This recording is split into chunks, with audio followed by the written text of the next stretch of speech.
And that power tonight from the Fire and Police Commission is in the form of 11 directives or orders the commission wants the chief to comply with or face losing his job.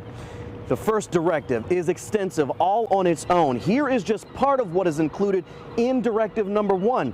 The commission wants access to the full disciplinary file for the Sterling Brown Taser takedown incident and wants a full audit, including footage and an explanation of last month's arrest of activist Vaughn Mays. The commission also wants a full audit of the handling of evidence in the Sensitive Crimes Unit, as well as what they want from the chief is an explanation on the use of tear gas during protests. Now keep in mind, those bullet points there are all just from the first directive from the Fire and Police Commission tonight. There are 10 other directives the commission's executive director listed. We talked to Chief Morales through his attorney tonight, who called the list of directives aggressive and feels the commission is setting the table for disciplinary action. Is this personal, do you think?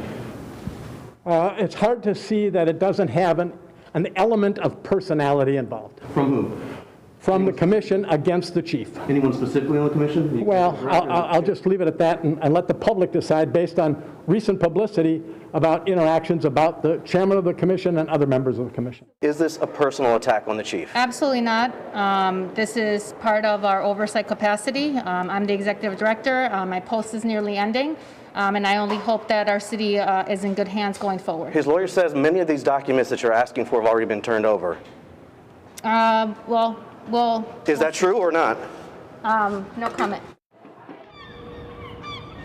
The executive director there dodging that question about whether it already has some of the documents it is demanding from Chief Morales. Meanwhile, while this meeting was going on, there was an issue of access to City Hall and the meeting itself. City Hall security would only let into the building City Hall staff members, the chief of police and members of his command staff, as well as reporters to the building.